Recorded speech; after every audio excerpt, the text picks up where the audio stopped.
I stood alone in the cemetery rain, soaking through my black dress, watching dirt fall onto my father's casket, while my mother was 2,000 miles away, sipping champagne on a cruise ship with a man I'd never met. She didn't answer my calls when Dad was dying. She didn't come home for his final breath. And 3 days after I buried him by myself, she walked through the door in resort clothes, laughing, and announced she was getting married in 6 weeks to her lover, and she wanted the $980,000 trust my father had left behind to pay for the wedding. "You don't need it, Christina," she said, sliding a document across the table. "Just sign this and let the adults handle the money." I signed it. I let her believe I was the invisible pushover daughter she'd always ignored. But that night alone in my childhood bedroom, I opened the sealed envelope my father had pressed into my hands before he died, the one he made me promise to open only when I was completely alone. What I found inside changed everything. Have you ever discovered that the parent you trusted was never who you thought they were? My name is Christina Douglas. I'm 36 years old, a forensic accountant specializing in fraud investigation. I've spent my career uncovering lies hidden in spreadsheets and bank statements, but I never imagined I'd use those skills to uncover the truth about my own family. To understand what was in that envelope, you need to understand who I was before I opened it. The invisible daughter, the one nobody asked about at family dinners, the one whose career was dismissed as boring numbers stuff, while my younger brother Kevin's latest failed business venture dominated every conversation.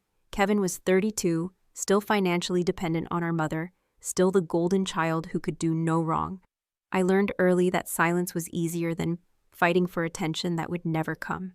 2 years before my father died, everything changed. I had developed a habit of timing my visits home for when my mother was away. It was easier that way. Less tension, fewer dismissive comments, more time with the only person in that house who actually seemed to see me. During one of those visits, my father sat me down in his study and told me the truth. He had severe congestive heart failure. The doctors had given him 1 to 2 years. He made me promise not to tell anyone. "Your mother has her own life now," he said, his voice heavy with something I didn't fully understand then. "She's never home anyway." And Kevin would just panic and make it about himself. So I became my father's secret companion. I flew home every month, sat with him at doctor's appointments, watched him grow weaker while my mother and brother remained completely oblivious.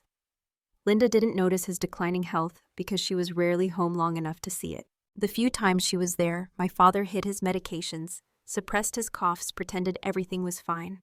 She never discovered the truth. Not because he hid it well, but because she simply didn't care enough to look. About a year into his illness, my father asked me to review some financial documents. "Just to put my mind at ease," he said. I agreed without hesitation. What I found made my stomach drop. Over 2 years, $127,000 had been transferred from my parents' joint account to an unfamiliar recipient. The name on the account was Victor Reyes. When I showed my father, I expected shock. Instead, his face darkened with recognition. "Reyes," he murmured. "I know that name." I waited for an explanation, but he only shook his head.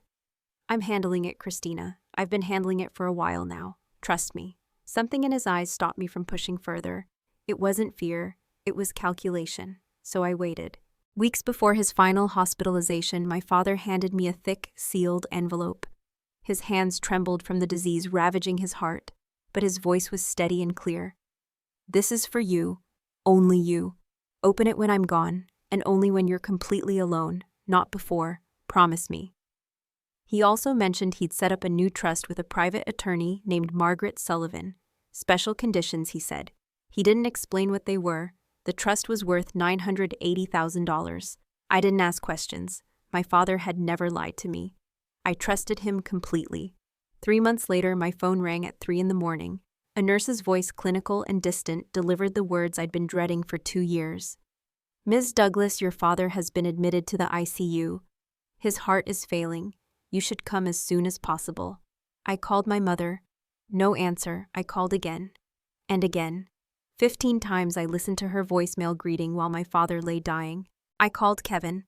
An automated message informed me his number was unavailable. I booked the first flight home alone, just as I had always been. The flight felt endless. Every minute stretched into an hour as I stared out the window at the darkness below, willing the plane to move faster. When I finally landed and rushed through the hospital doors, a nurse directed me to the ICU with a look that told me everything I needed to know. I was almost too late. My father lay in the bed connected to machines that beeped and hummed with mechanical indifference. His breathing was shallow, rattling in his chest, like something broken. His skin had taken on a grayish color I had never seen before. For a moment, I just stood in the doorway, unable to move, unable to accept that this frail figure was the same man who had handed me that envelope with such steady determination just weeks ago. I crossed the room and took his hand. His fingers were cold, but when I wrapped mine around them, something changed. His eyes fluttered open, recognition, relief. He tried to speak, and I leaned closer to hear him. His words came in fragments, each one costing him effort he barely had left. "The envelope," he whispered. "Remember what I said. You're the only one I trust." I squeezed his hand and told him I remembered. I told him I loved him. I told him I would take care of everything. His eyes closed, and for a moment I thought he had simply fallen asleep. Then the machines changed their tune. The beeping became a single sustained tone. Nurses rushed in, but I already knew my father was gone. The clock on the wall read 4:47 in the morning. They let me stay with him for a while. I sat beside his body for an hour, holding his hand that was growing colder by the minute, trying to memorize his face, trying to understand how I was supposed to exist in a world where he no longer did. Eventually, a nurse gently suggested I should call my family. I pulled out my phone and dialed my mother's number. No answer. I called again and again. I called 15 times throughout the morning, each unanswered ring adding fuel to a fire building inside my chest. 8 hours after my father died, my phone finally buzzed with a text message. It was from my mother. "Bad signal here. What's up?" I stared at those 4 words until my vision blurred. What's up? My father was dead, and my mother wanted to know what's up. I didn't respond. There was nothing I could say that wouldn't come out as a scream. I arranged the funeral alone. The funeral home, the death certificates, the cemetery plot, the obituary. Every form required a signature. Every decision required someone to make it, and that someone was me. I picked out my father's favorite suit, the dark gray one he wore to important meetings. I chose white lilies for the arrangements because he once told me they reminded him of his mother. I wrote his obituary 3 times before I got it right, trying to capture 67 years of a good man's life. In a few paragraphs that would be read by people who never really knew him. The service had exactly 11 people. A few elderly neighbors who remembered my father from backyard barbecues decades ago. Some of his former colleagues who had stayed in touch over the years. And me, no family, no flowers from my mother or Kevin.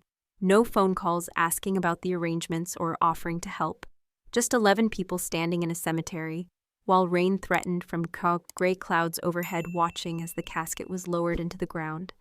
During the burial, as dirt began to fall onto the polished wood, my phone buzzed in my pocket. Against my better judgment, I looked at it. A text from my mother.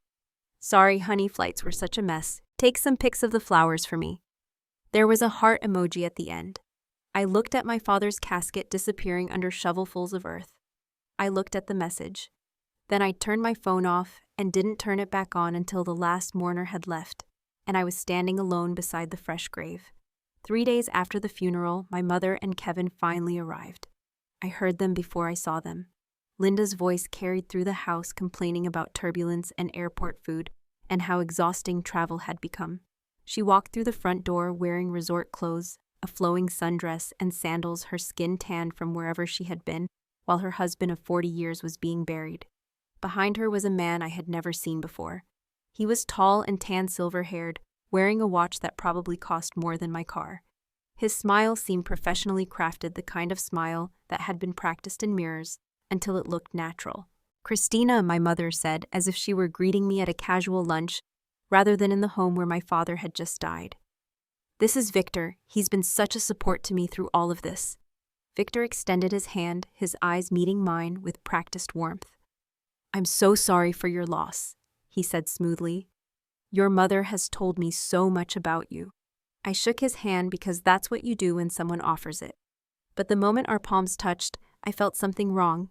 Not anything specific I could point to, just an instinct developed over years of investigating fraud. Something about this man was too polished, too prepared, too perfect.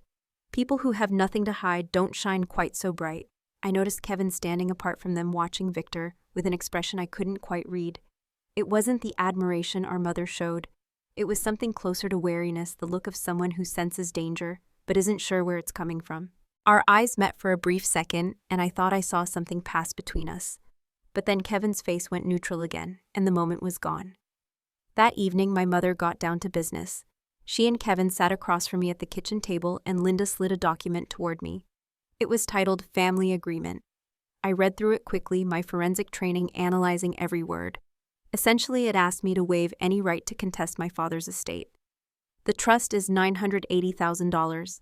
My mother said, her tone suggesting this was a perfectly reasonable conversation to have days after a funeral. It should go to me and Kevin. You have your career, your fancy accounting job. You don't need it. I recognized immediately that this document had no legal standing whatsoever. It was designed to intimidate, not to bind. A real lawyer would have laughed at it, but I didn't say any of that. I kept my expression carefully neutral, picked up the pen, and signed my name. Let them believe I was the naive pushover daughter they had always assumed I was. Let them think they had won. Then came the real shock. My mother clasped her hands together like a schoolgirl bursting with a secret. I have wonderful news, she announced. Victor and I are getting married in 6 weeks. I felt the words hit me like a physical blow. 1 week since my father's funeral. 6 weeks until my mother would marry a man I had never heard of until today. Life is short, Christina, my mother said, reaching over to squeeze Victor's hand. Your father would want me to be happy. That night after the house went quiet, and I could hear my mother and Victor talking softly in the master bedroom, I locked my childhood bedroom door. I sat on the bed where I had slept as a girl and pulled the sealed envelope from my suitcase. My father's handwriting on the front, my name. My fingers hovered over the seal for a long moment. I had the feeling, the absolute certainty, that whatever was in them would change everything. There would be no going back. There would be no pretending I hadn't seen whatever truth my father had left for me. I took a breath, held it, and tore the envelope open. Inside the envelope were 4 items. A handwritten letter, 3 pages long in my father's careful script. Official trust documents with my name on them. A USB drive with a label that read, Evidence for Christina only. And a business card for an attorney named Margaret Sullivan, specializing in elder law and financial fraud. My hands were shaking as I unfolded the letter and began to read. My dear Christina, it began. If you're reading this, I'm gone. And if you're reading this alone, then everything I feared has come true. I need you to understand why I stayed silent. I've known about Victor for 3 years. I've known what he and your mother have been doing. I discovered their emails on the shared computer in my study.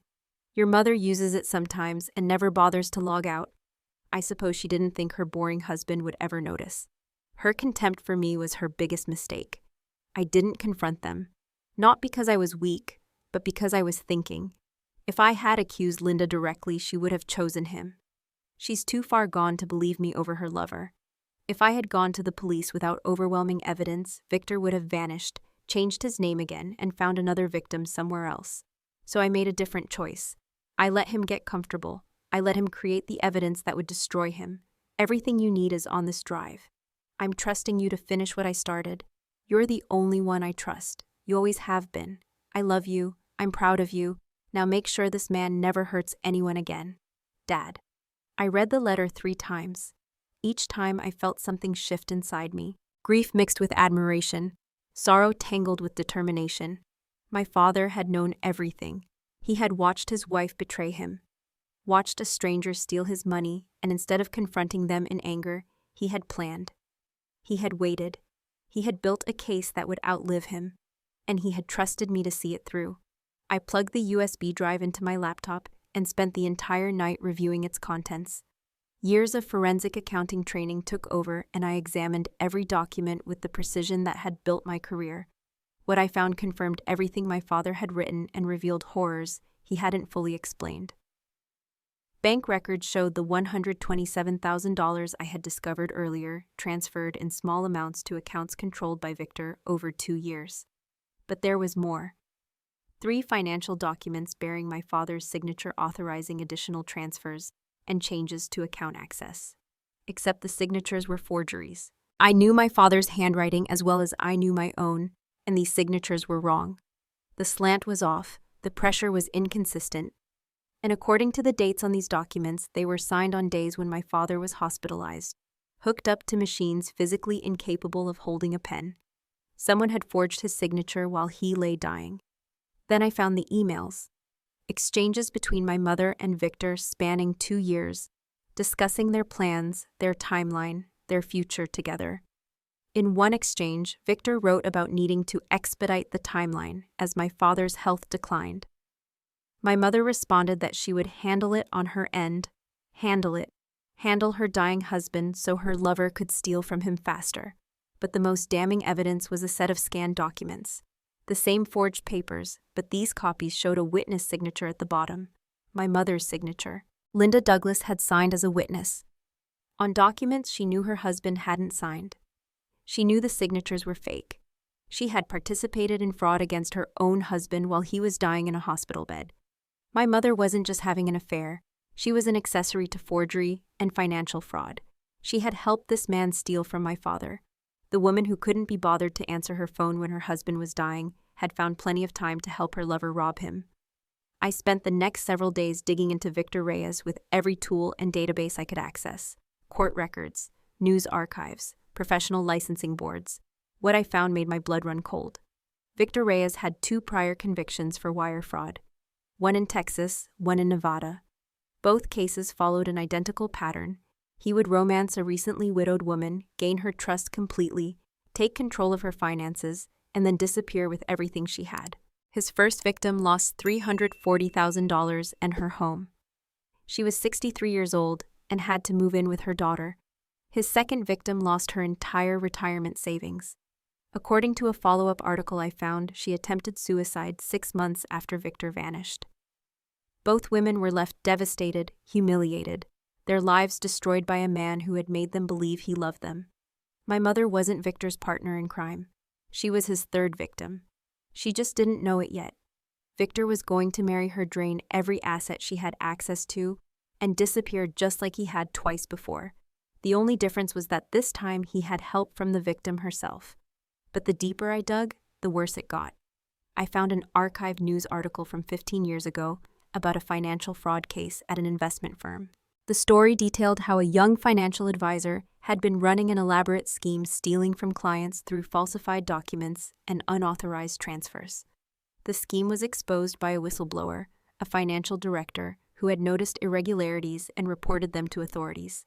The whistleblower's name was Robert Douglas, my father. The man he reported was a young financial advisor named Vincent Reyes. There was a photo with the article. I stared at it for a long time. The face was younger, the hair darker, but the eyes were the same. The small scar on the chin was the same. Vincent Reyes had served time, lost his license, lost his career, lost his marriage. And then he had changed his name to Victor Reyes and reinvented himself as a romance scammer. But he had never forgotten the man who destroyed his life. He had spent years hunting for Robert Douglas. He had approached my mother deliberately. The affair, the stolen money, the rushed wedding were never just about profit. It was revenge. Victor wanted to destroy my father's family the way my father had destroyed his life. He wanted to seduce my father's wife, steal my father's money, and watch my father die knowing everything he loved had been taken from him. This wasn't just fraud. It was a 15-year vendetta. I called attorney Margaret Sullivan the next morning. She confirmed what my father's documents showed. The trust was ironclad with a morality clause stating that if my mother remarried within 2 years, showed evidence of infidelity, or participated in financial fraud, she forfeited all claims. I would become the sole beneficiary.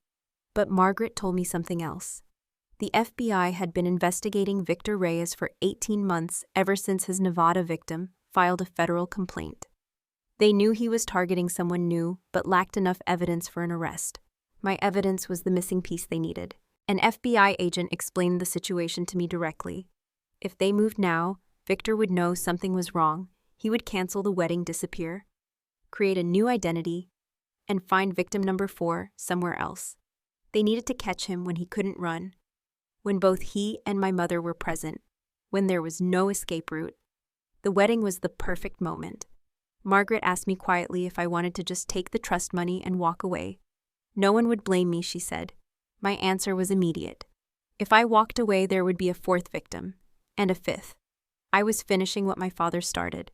A week before the wedding, my phone rang. Kevin's name on the screen surprised me. His voice sounded uncertain.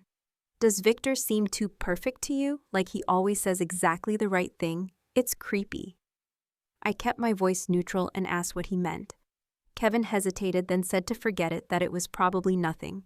He hung up quickly. I stared at my phone. Maybe my brother wasn't as oblivious as I had always believed. 5 weeks later, a pink envelope arrived at my apartment. Gold lettering, embossed doves, a wedding invitation. My mother's handwriting inside read, "Hope you can make it, sweetie. It would mean so much to have the whole family together for my special day." I set the invitation on my desk and smiled. For the first time in years, I was genuinely looking forward to a family event. The wedding day arrived with perfect weather, as if the universe was playing along with Victor's carefully constructed illusion. I drove to the country club with steady hands and a calm heart. The venue was stunning. White roses everywhere, champagne towers glittering in the morning light, 150 guests, milling about in their finest attire. I later learned that Victor had booked this venue 4 months ago, while my father was still alive. He had calculated the timeline perfectly, treating my father's death like a project milestone in some twisted business plan. I had barely stepped out of my car when Kevin intercepted me. He grabbed my arm and pulled me urgently into a side hallway away from the arriving guests. His face was pale, his forehead slick with sweat, his hands trembling. This was not the golden child I had grown up resenting. This was a man who had seen something that shattered his worldview. "I found something," he whispered, his eyes darting around to make sure no one was listening. "Remember when I called you about Victor being too perfect? I couldn't stop thinking about it. So I started watching him, really watching, and 2 days ago I heard him on a phone call. He didn't know I was there." Kevin's voice cracked. He said, "Don't worry, once the wedding is done, we'll have full control of everything. She won't know what hit her." Kevin told me he had searched Victor's briefcase that night while Victor was showering. It was a risk, but Kevin had finally started asking the questions he should have asked months ago. Victor's overconfidence after 2 successful scores had made him sloppy. He saw our family as easy marks, a naive widow desperate for attention, a useless son too self-absorbed to notice anything, a boring daughter nobody listened to. His arrogance was his blind spot. Kevin handed me a document with shaking fingers. It was a prenuptial agreement, but different from the one our mother had signed. The original prenup was standard, protecting each party's separate assets. This version contained a clause I had to read twice to believe. It granted Victor control over joint marital assets if Linda was deemed incapable of sound financial judgment. The language was vague enough that any decent lawyer could exploit it to take everything. His plan was to get Mom to sign this after the wedding. Kevin said, his voice barely audible. He was going to tell her it was just an updated version or that they needed to fix a typo. She would have signed without reading. She trusts him completely. Kevin looked at me with red-rimmed eyes, and for the first time in our adult lives, I saw my brother clearly. Not the golden child, not the favorite, just a young man who had finally realized he had been blind. "I didn't know," he said. "I swear I didn't know. I thought he really loved her. I'm so stupid." I looked at my younger brother, the one who had always gotten everything while I got nothing, and I felt something I never expected. Compassion. He wasn't my enemy. He had just been as manipulated as everyone else in this family in his own way. "Do you want to help me fix this?" I asked. Kevin nodded without hesitation. The ceremony began at 11. A string quartet played Pachelbel's canon as guests settled into their seats. Victor stood at the altar in a perfectly tailored suit, beaming with the confidence of a man who believed he had already won. My mother walked down the aisle in white lace, radiant and utterly oblivious to what was about to happen. Guests smiled and whispered about what a lovely couple they made, how romantic that Linda had found love again so quickly, how lucky she was to have such a charming, successful man sweep her off her feet. I sat in the back row, my phone in my hand, my heartbeat steady. The officiant guided them through the vows. Victor's voice was smooth, practiced, every word delivered with the precision of a man who had done this before. My mother's voice trembled with genuine emotion. She believed every word she was saying. She believed this man loved her. The officiant reached the traditional pause, the moment that exists in every wedding ceremony, usually just a formality. If anyone present has any reason why these two should not be joined in marriage, speak now or forever hold your peace." The doors at the back of the chapel burst open. 4 FBI agents walked in, their badges visible, their faces professionally blank. The lead agent's voice cut through the gasps and whispers like a knife. "Victor Reyes, you are under arrest for wire fraud, identity theft, and elder financial abuse across multiple states. You have the right to remain silent. Anything you say can and will be used against you in a court of law." For one split second, Victor's carefully constructed mask shattered completely. I saw the real man underneath. Not charming, not suave, just desperate and ugly and full of a rage that had been simmering for 15 years. He bolted toward a side exit, shoving past the officiant, knocking over a floral arrangement. But 2 agents were already there, blocking his path. They had planned for this. They knew exactly who they were dealing with. As they cuffed him, the lead agent addressed the stunned crowd. Victor Reyes was wanted in connection with fraud cases in 3 states. He had victimized multiple women. This wedding was the final stage of a scheme to defraud Linda Douglas of nearly $1 million. The evidence was overwhelming. There would be no bail. My mother screamed from the altar, her white dress billowing as she rushed toward the agents. "This is a mistake. Tell them, Victor. Tell them this is a mistake." But Victor didn't look at her. He didn't offer words of comfort or reassurance. His eyes scanned the room, searching, and finally locked onto me in the back row. Recognition dawned on his face. He knew. He knew exactly who had done this to him. 15 years ago, my father had destroyed his life by exposing his crimes. Now my father's daughter had finished the job. "You," Victor said, his voice low and venomous, cutting through the chaos of the room. "You're just like your father." I met his eyes without flinching. "Thank you," I said. The guests erupted in chaos. Whispers became open stares. My mother's friends, the ones she had bragged to for weeks about her wonderful new beginning, suddenly found their phones fascinating, avoiding eye contact, pretending they had never gushed about how romantic this all was. An older woman near the front said loudly, not bothering to whisper, "I always knew there was something off about that man. Too smooth." 30 years of my mother's carefully maintained social reputation destroyed in 10 minutes. As agents prepared to take my mother for questioning, not arrested yet, but clearly implicated, she broke free and rushed toward me. Her face was twisted with fury, her white dress streaked with dirt from when she had stumbled, her carefully styled hair coming undone. "You did this," she hissed. "Your own mother, how could you?" I stood my ground. My voice was calm, calmer than I had ever heard it. "I didn't do anything, Mom. Dad did. 3 years of evidence. He knew everything. I just delivered it." My mother's face cycled through emotions like a slot machine. Confusion, rage, and then something that looked almost like fear. "What are you talking about? What evidence?" I told her the truth.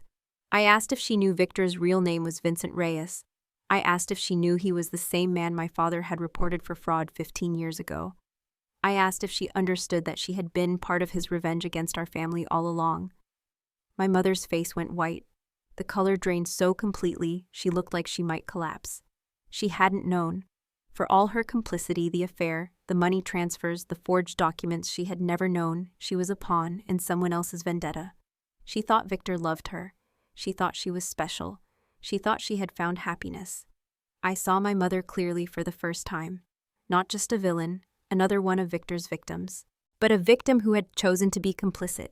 She chose to have the affair. She chose to steal from her dying husband. She chose to sign those forged documents. She chose not to ask questions because she didn't want answers that might ruin her fantasy. Now she had to live with those choices. "I hope it was worth it, Mom," I said quietly. Then I walked away. 1 week later, my phone rang. Kevin's voice was hoarse and exhausted. "Can you come to Dad's house? I was packing up his study, and I found something hidden under a drawer. It has your name on it." I drove through the night without stopping. I arrived at my childhood home just as the sun was rising. The house looked different, somehow smaller and sadder, already half emptied into cardboard boxes stacked in the hallway. Kevin met me at the door, and the change in him was striking. He looked older than his 32 years, the golden child shine completely worn away. There were dark circles under his eyes and a heaviness in his shoulders that I had never seen before. He led me to our father's study without saying much.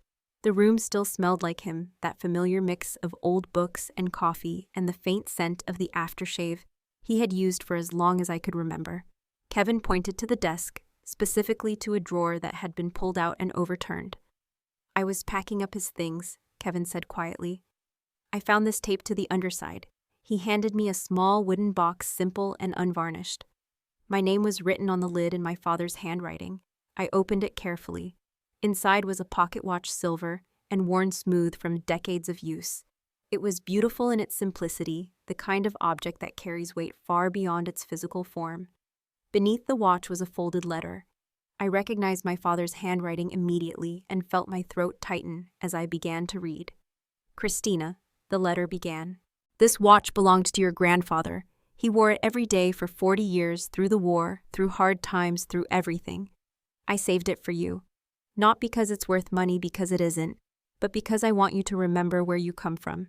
You come from people who keep their promises, who are patient, who do the right thing even when it's hard and no one is watching.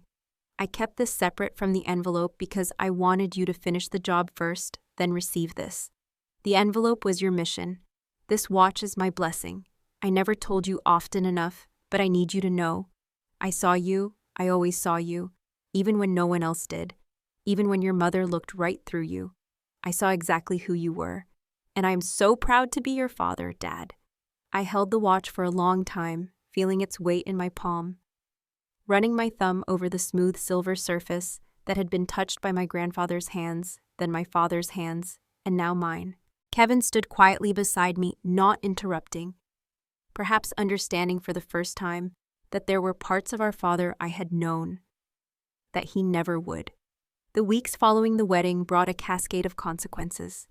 Victor Reyes, faced with overwhelming evidence from 3 states, and my meticulous documentation, pleaded guilty to avoid a trial he knew he would lose.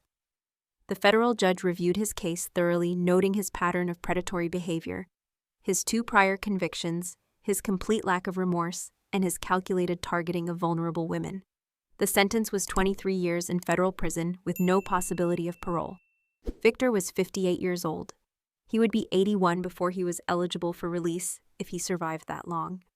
At the sentencing hearing, one of Victor's previous victims was permitted to make a statement. She was a 67-year-old widow from Nevada who had lost her home and nearly taken her own life after Victor destroyed her. She stood before the court and looked Victor directly in the eyes. "You didn't just steal my money," she said, her voice steady despite the tears on her cheeks. "You stole my ability to trust anyone ever again." Victor showed no emotion throughout her statement. He never apologized. Not to her, not to anyone. My mother was charged with accessory to forgery and conspiracy to commit financial fraud. Her full cooperation in testifying against Victor earned her a plea deal, but the judge made clear that her willing participation in defrauding her dying husband could not go unpunished. Her sentence was 10 months of home confinement with an electronic ankle monitor, 3 years of supervised probation, 400 hours of community service, and full restitution of the $127,000 she had helped Victor steal. She avoided prison, but barely. The legal consequences, however, were only part of my mother's punishment. Her friends from the country club stopped returning her calls. The venue where she had planned her wedding quietly revoked her membership.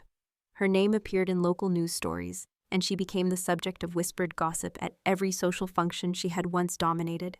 The woman who had looked down on her boring daughter now couldn't get approved for a new credit card. She lives alone in a small apartment, now waiting for her ankle monitor to come off, calling my number over and over. I never answer. The trust transferred to me exactly as my father intended. All $980,000 officially mine as the sole beneficiary. The morality clause had been triggered on all 3 counts: remarriage within 2 years, infidelity during the marriage, and participation in financial fraud. My father had thought of everything. I met with attorney Margaret Sullivan to discuss what to do with the money. She looked at me across her desk and said, "You could keep all of it. After everything you've been through, no one would judge you. It's yours legally and morally." I shook my head. I had already made my decision. $300,000 went to establish a scholarship fund in my father's name.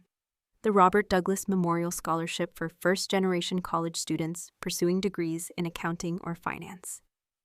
Students who come from families where no one believes in them. Students who are overlooked and underestimated. Students like I once was. $200,000 went to a nonprofit organization supporting victims of elder financial abuse, people like Victor's previous targets who lost everything to charming predators and had nowhere to turn. The remainder funded my fresh start. A new apartment in a new city, a chance to build a life defined by my own choices, not by my family's dysfunction. Margaret raised an eyebrow when I told her my plans. "That's very generous," she said. "Your father left you this money." I replied, "My father left me this money so I could do what he would have done. This is what he would have done. My mother calls constantly, from her apartment during home confinement. From borrowed phones after the ankle monitor came off. She wants to explain, she wants forgiveness, she wants me to understand that she was manipulated, that she didn't know Victor's true nature, that she's sorry. I don't answer, not from hatred.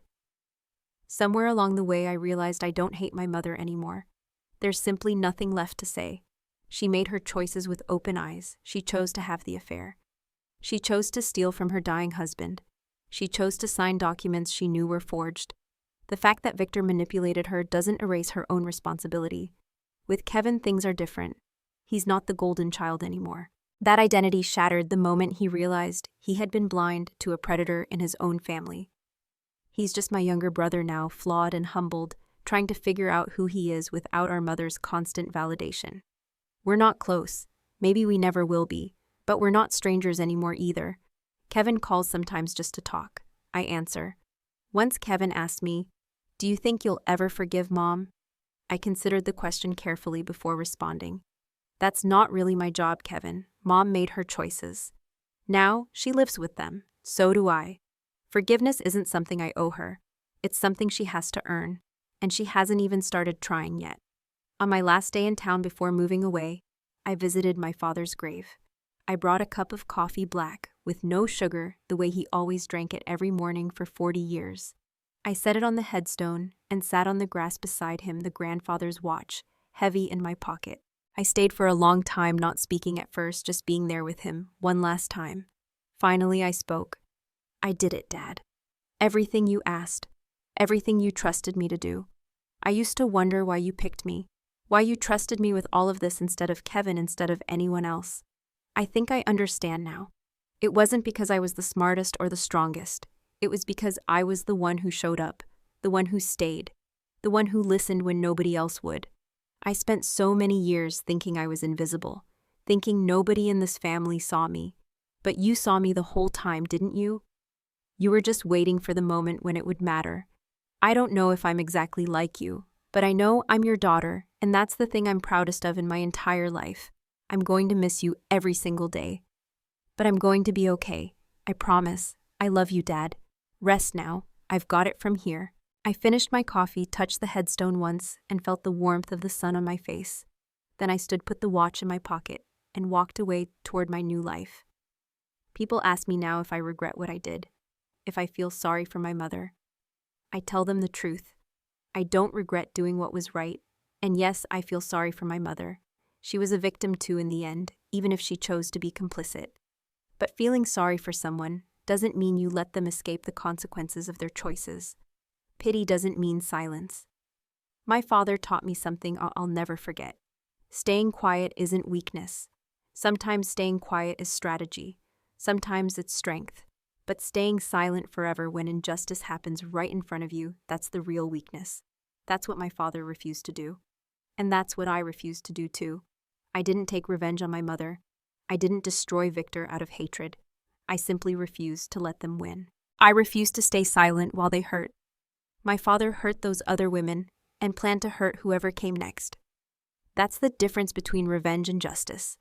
Revenge is about making someone suffer because you're angry.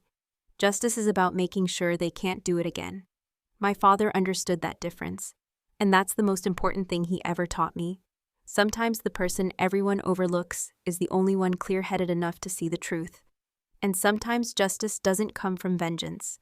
It comes from simply refusing to stay silent anymore. And that brings us to the end of Christina's story. But before you go, I want to take a moment to talk about what we can learn from everything she went through, because this story is about so much more than one family's drama. First, let's talk about the difference between revenge and justice. So many people confuse these two things, but Christina understood the difference perfectly. Revenge is emotional. It's about making someone pay because you're hurt and angry. Justice is different. Justice is about making sure the wrong stops. Making sure it can't happen again, making sure other people are protected. Christina didn't destroy Victor because she hated him. She stopped him because if she hadn't, there would have been a fourth victim and a fifth and more women left devastated by a predator who knew exactly how to exploit loneliness and trust. When you're faced with injustice in your own life, ask yourself, am I acting from anger or am I acting from principle? That question can change everything. Second, this story reminds us that staying silent isn't always noble. We're often taught, especially as women, to keep the peace to avoid conflict, to let things go for the sake of family harmony.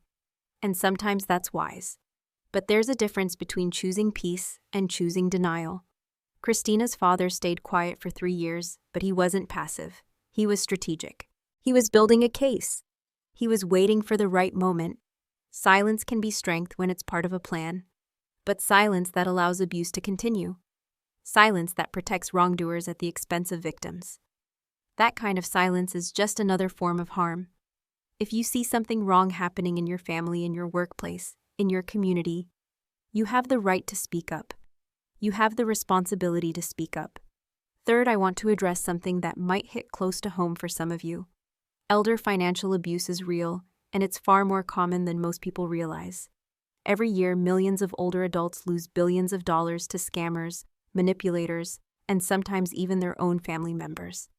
Victor targeted vulnerable women who were lonely and grieving. He knew exactly what he was doing. If you or someone you love is being pressured to sign financial documents, being isolated from family and friends, or being rushed into major decisions by a new romantic partner, please pay attention to those warning signs. Trust your instincts. Ask questions. Get a second opinion from a lawyer or a financial advisor you trust. It's better to offend someone by being cautious than to lose everything by being trusting. Finally, this story is about being seen. Christina spent her whole life feeling invisible in her own family, but her father saw her. He recognized her strength, her integrity, her ability to do what was right, even when it was hard. And in the end, that recognition meant more to her than any amount of money. Some of you watching might feel invisible too. Maybe your family doesn't appreciate you. Maybe your contributions go unnoticed. But your worth isn't determined by who notices it. You know who you are. And the right people, the people who matter, they see you too. Thank you so much for watching the story. All the way to the end. If it touched you, if it made you think, if it reminded you of something in your own life, I would love to hear about it in the comments below. Your stories matter too, and this community is built on all of us sharing and supporting each other. And if you haven't already, please subscribe to the channel and hit that notification bell so you never miss a new story. We post new videos every week, and each one is crafted with the same care and attention that went into this one. Until next time, remember, you are stronger than you know, you are wiser than you think, and you deserve justice, respect, and peace. Take care of yourselves, and I'll see you in the next video.